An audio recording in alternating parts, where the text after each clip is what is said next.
Ya emang dia disuruh, diperintah untuk menembak. Oke. Siapa yang memerintah? Ya atasannya lah. Woi, tembak, tembak, tembak. Secara Kristiani, ya panjanglah kita berdoa. Tentunya doa-doa saya juga nyasar ke pikiran dia kan. Minta tolong Tuhan segala macam. Tapi saya bilang kiranya Tuhan menolong kawan saya Baradae ini supaya dia bisa tenang hidupnya, bisa plong, bisa nyaman, terus kemudian bisa menceritakan apa adanya hanya untuk kemuliaan Tuhan. Kita lagu rohani, lagunya Indah Pada Waktunya, sama Hidup Ini Adalah Kesempatan. Dua lagu rohani itu yang biasa dinyanyikan buat orang-orang seperti dia kan. Buat kita juga kalau kita galau. Setelah dia ikut nyanyi. Ikut nyanyi ya sudah, setelah dia ikut nyanyi, hidup ini adalah kesempatan. Oh selesai.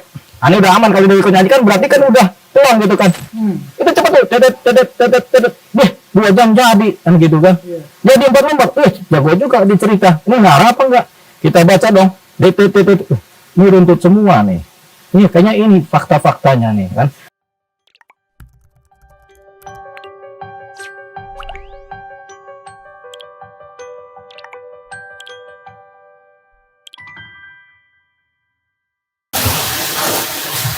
Selamat siang, Tribuners. Assalamualaikum warahmatullahi wabarakatuh. Salam sejahtera untuk kita sekalian. Salam, Om Swastiastu, Namo Buddhaya, salam kebajikan. Bersama saya, Dong Barita, Wakil Direktur Pemberitaan Tribun Network dan Pemimpin Redaksi Warta Kota.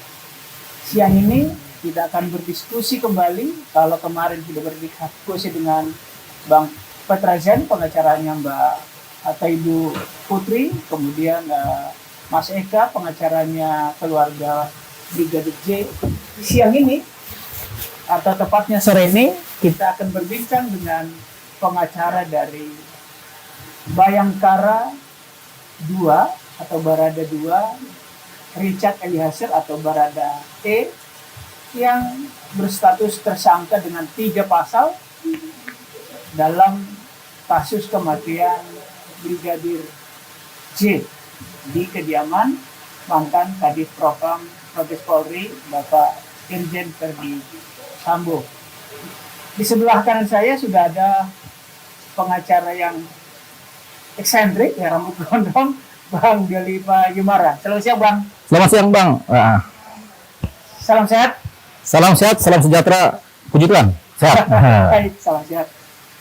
Bang Olip, saya panggil beliau Bang Olip, masih muda, kami tahun kelahiran sama, jadi semangat. Energik. Saya akan panggil beliau Bang Olip.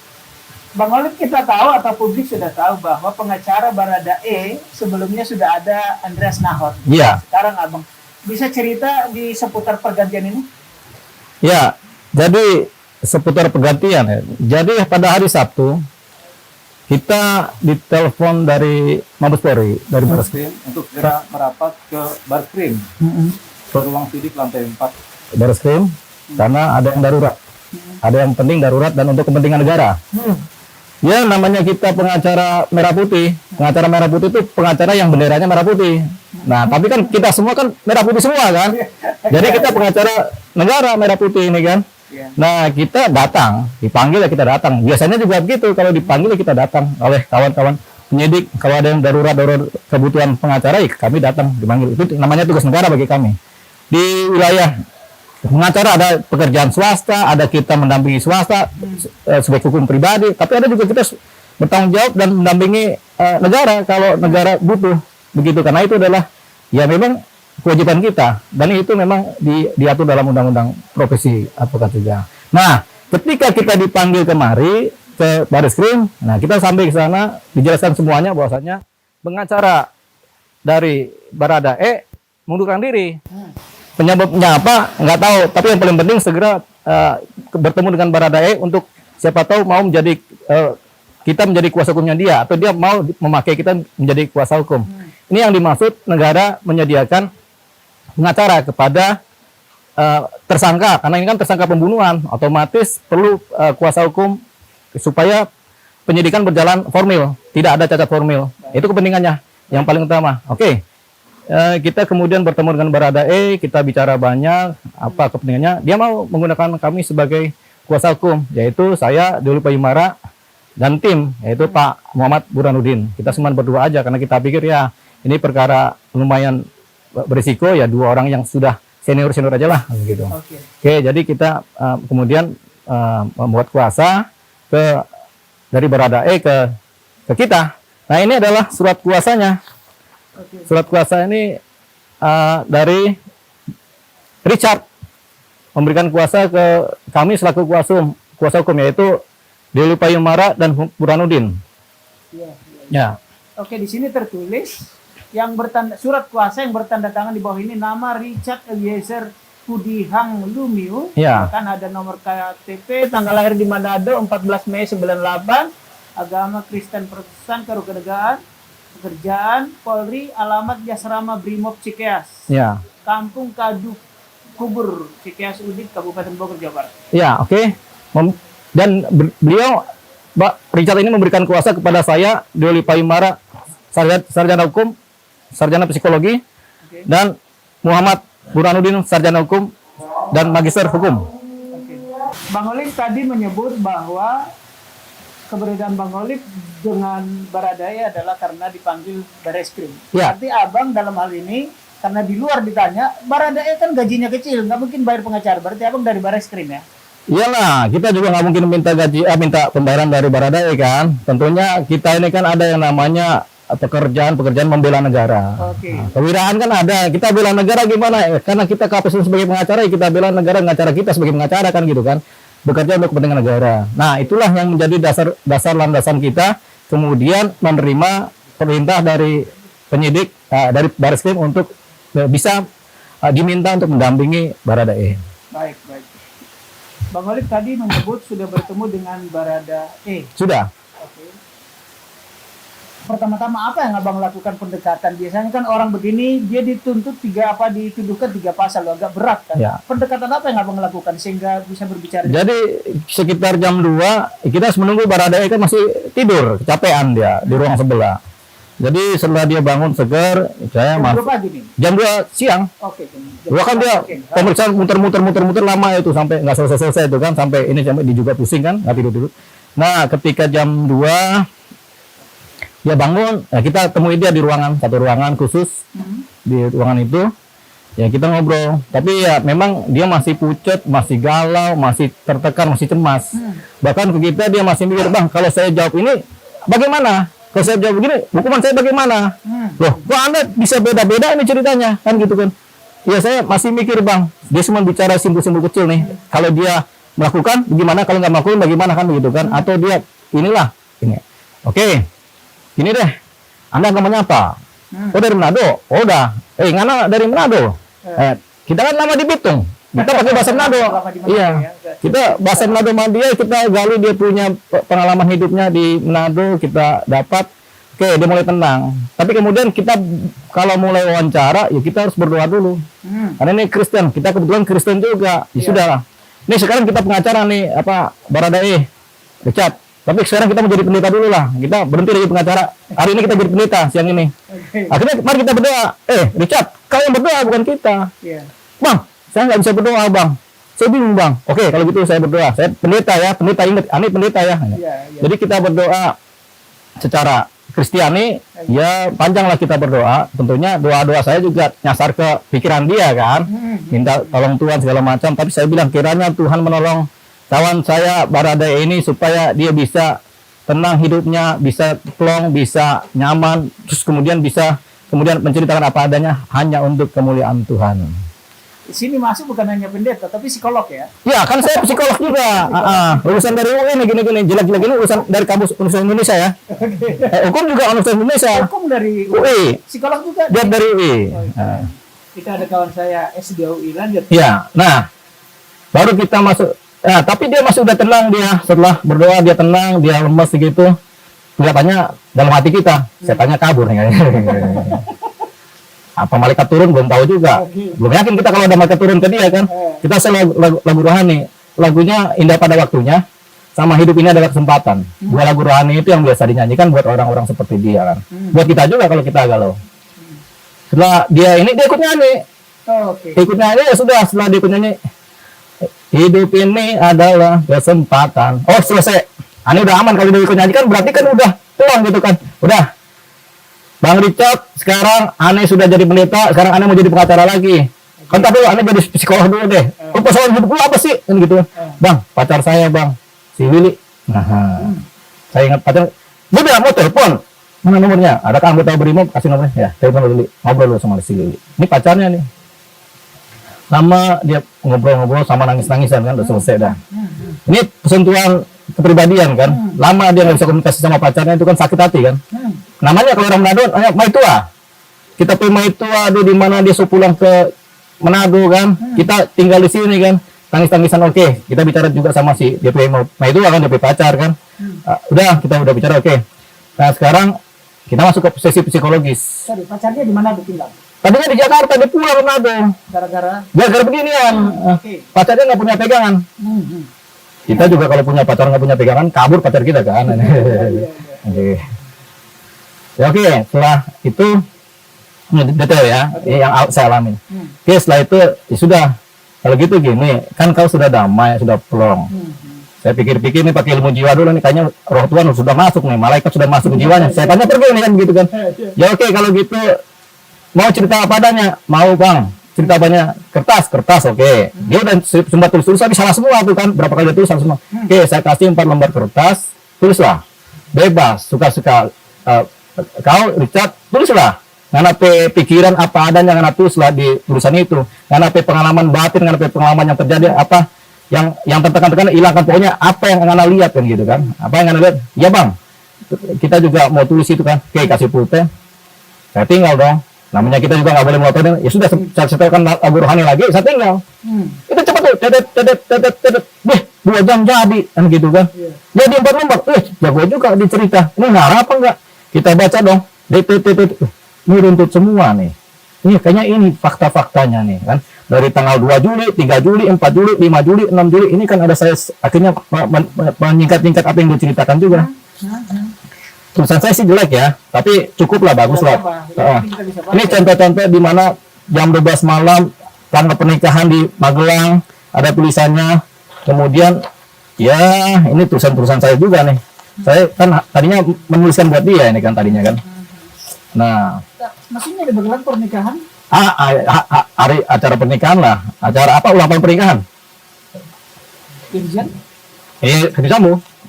Jadi ke Magelang itu? Iya, dalam rangka macam-macam, termasuk ini kan 2 Juli dengan siapa-siapa, kemudian kan sampai dengan siapa-siapa, ya kan? Sampai ini siapa-siapa kan, 3 Juli, 4 Juli, 5 Juli, 6 Juli, 7 Juli, nah, 8 Juli dia baru cerita juga. Nah, tapi kan kita biarkan aja dia bicara. Setelah kita akhirnya kita bilang, kau tulislah semuanya. Ya, setelah itu dia tulis panjang. 2 jam jadi kita baca sudah. Ini rasanya ini sudah benar nih dia nih, apa yang diomongkan nih.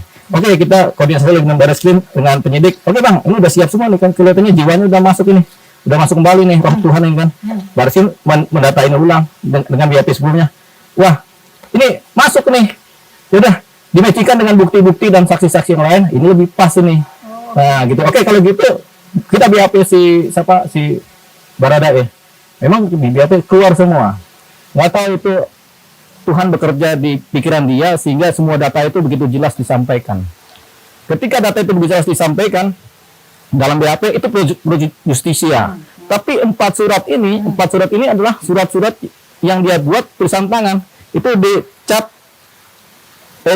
jempol dia.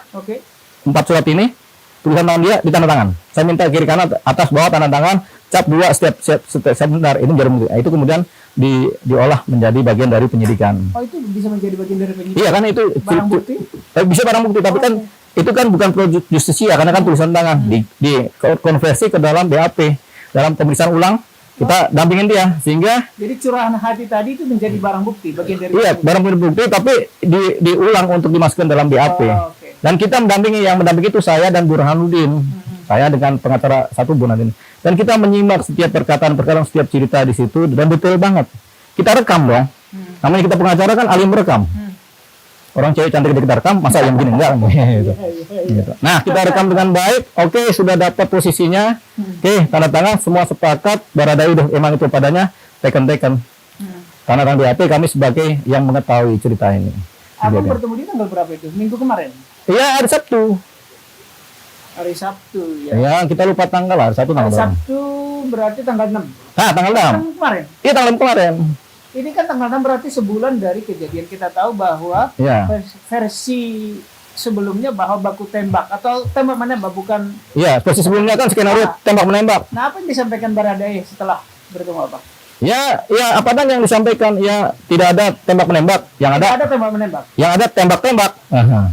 Yang ada tembak-tembak yang menembak si Joshua atau dia? Ah, itu masuk ke substansi. Oke. Nah, nanti biar penyidik yang cerita Tapi itu. yang pasti tidak ada tembak menembak. Tidak ada Berarti tembak satu menembak arah. satu arah, tapi adanya tembak-tembak begitu.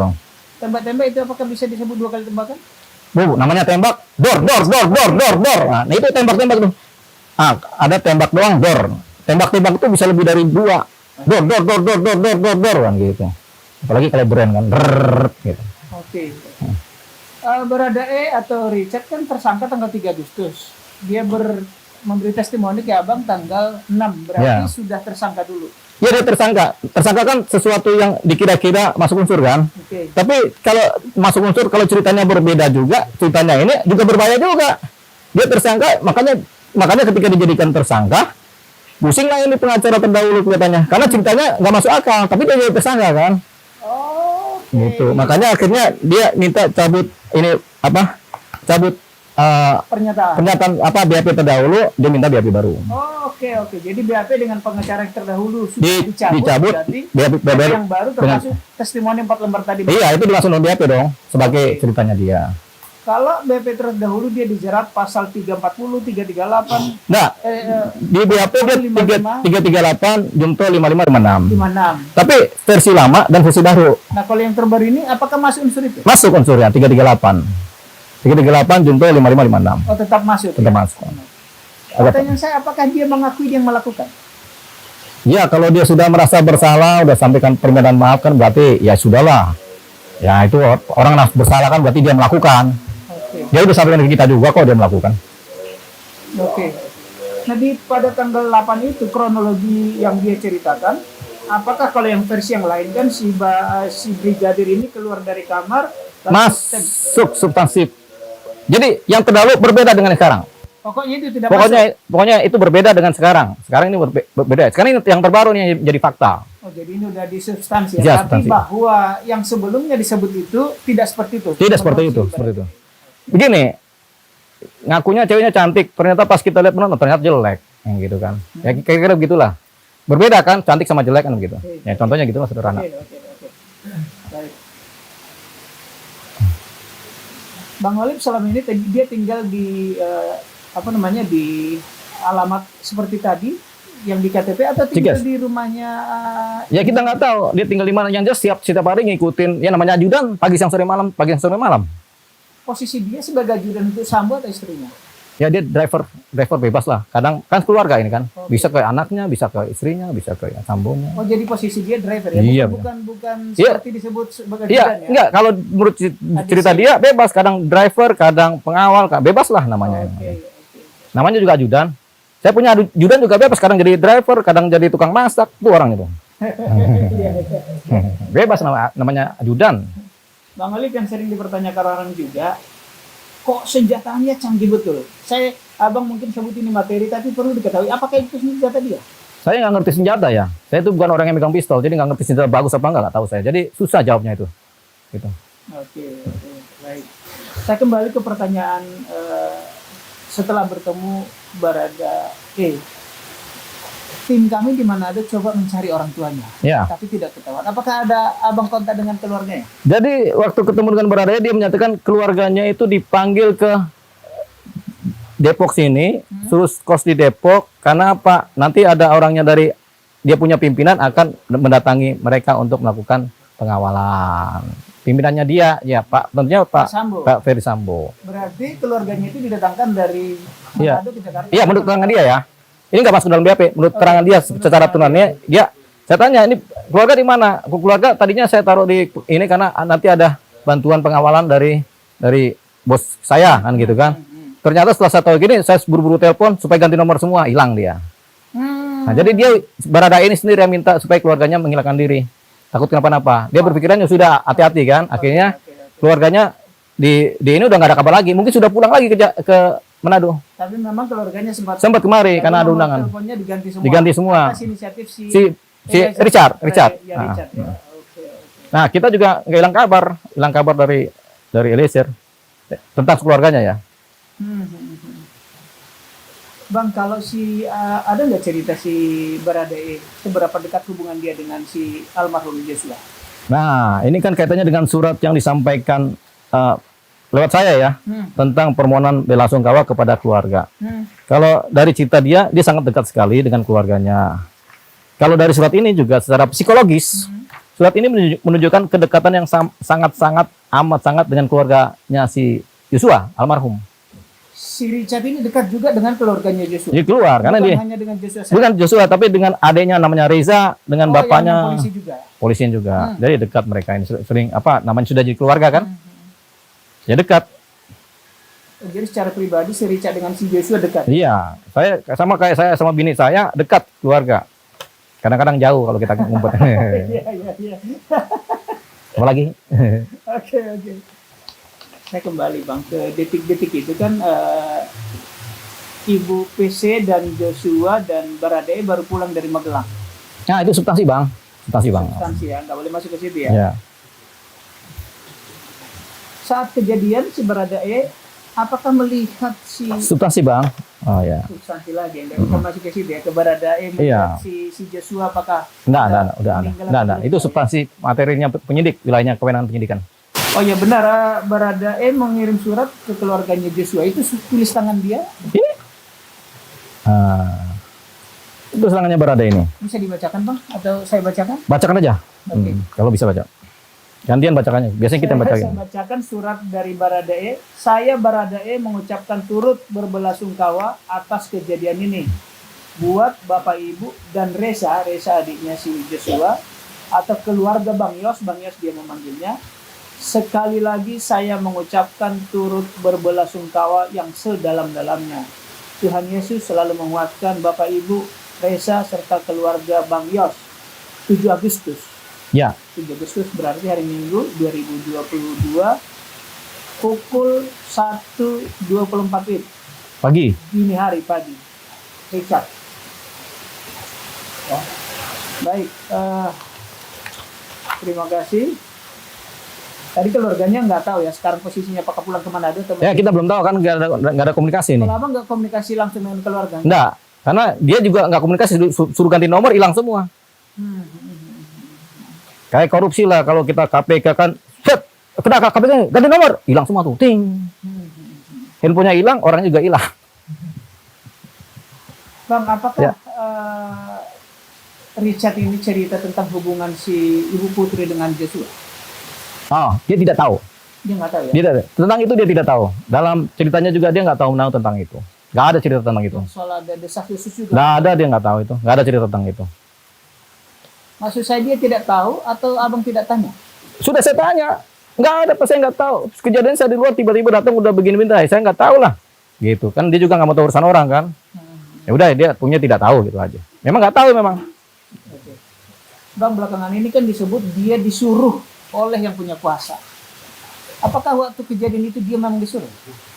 Ya, kalau saya ketika masuk dalam curhatnya dia, ya emang dia disuruh, diperintah untuk menembak. Oke. Siapa yang memerintah? Ya atasannya lah. Woi, tembak. Berarti Irjen.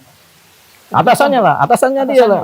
Ya kita nggak bisa bicara ini orang, kita juga nggak berani bicara. Oke. Atasannya ya. Bang Alim sekarang berada dilindungi. LPSK ini kan cepat berubah ya. Tadinya dia sebagai Tersangka tersangka, sekarang jadi lagi diupayakan dilindungi kan. Hari ini kan LPSK tanggal berapa ini? ini tanggal 9. Tanggal 9 tadi pagi iya kah? 9 kah? 10, 9 kan? Tanggal 9 LPSK hari ini mendatangi Barreskrim. Koordinasi supaya nanti ada keputusan cepat tentang dia mendapatkan perlindungan LPSK dan dia sebagai justice collaborator. Ini lagi dianalisa. Abang sebagai pengacara, apakah ada kekhawatiran bahwa keselamatan Richard ini terganggu, terancam? Kalau di Barreskrim dia nggak terancam. Di penyidikan dia tidak terancam. Dia merasa aman, dia nyaman di sana. Dijaga Brimob juga kok, dikawal, makan, minum terjamin. Sehari 3 kali, bahkan 4 kali, ya kan? Kita juga ketika masuk baris krim ya bagus juga. Kita juga dikasih makan. Pagi, siang, sore, siang, malam, pagi juga kasih makan kita. Hebat sekali nih baris krim ini sekarang ini kan. Tamu semua dikasih makan. Dalam kasus ini apakah dia ada berpotensi terancam keselamatan jiwanya? Kalau dalam kasus ini proses sampai persidangan punya potensi terancam karena kalau dia misalnya tidak di bawah lindungan baris krim, bisa jadi kan ya kita nggak tahu lah.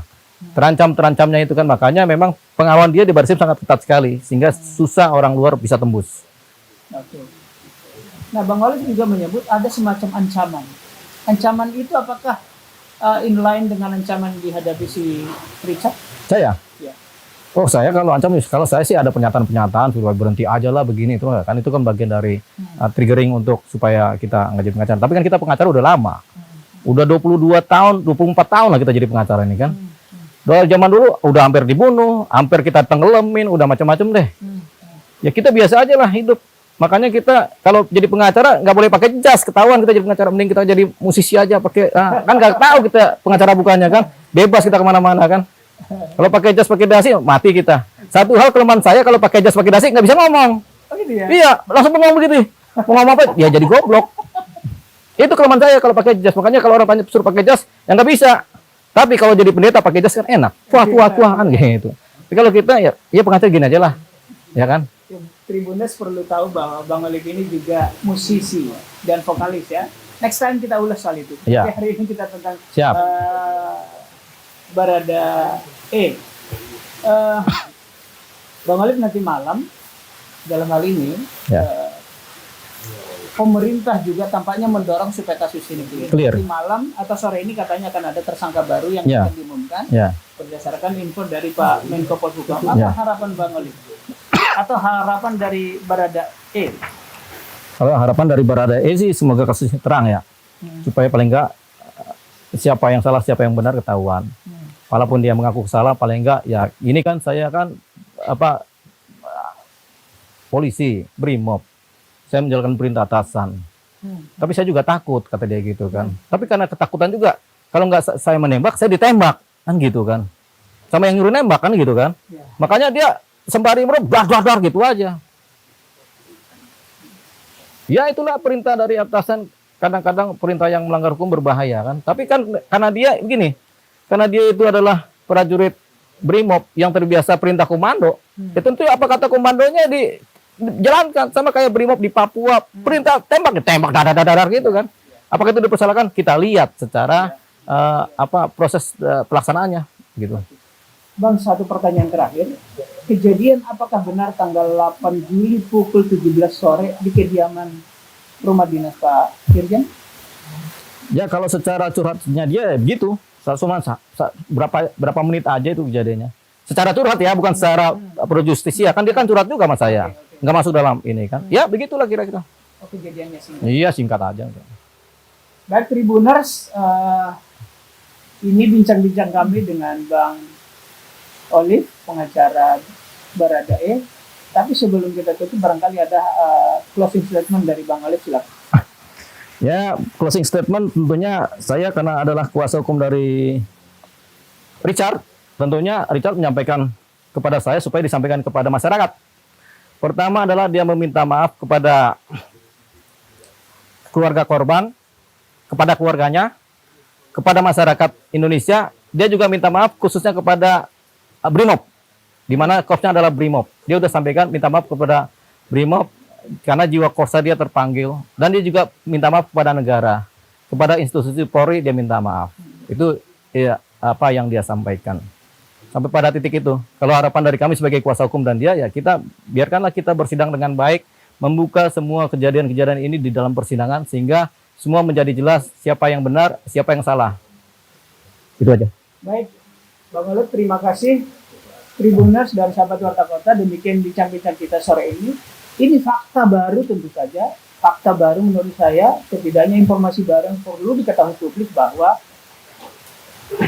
posisi Richard ditetapkan tersangka pada 3 Agustus menurut saya berbeda sama sekali dengan curhat dan keterangan dia pada 7 Agustus setelah disampaikan ke Bang Oli. Kita berharap, publik berharap penegak hukum dalam hari ini penyidik profesional. Orang menyebut duri, memang mencabut duri sakit, tetapi itu perlu dicabut supaya durinya keluar dan dagingnya tidak busuk. Daripada duri di dalam akan berlama-lama daging menjadi busuk. Semoga duri, kalaupun ada duri dalam kasus ini, bisa segera dicabut oleh Polri, sehingga institusi Polri yang mengayomi masyarakat tetap bisa tegak berdiri abadi bersama NKRI. Demikian dengan saya, Dongo Berita, Wakil Direktur Pemberitaan Tribun Network, pemimpin redaksi Warta Kota. Salam hormat untuk pemirsa. Terima kasih. Selamat sore. Selamat sore. Assalamualaikum warahmatullahi wabarakatuh.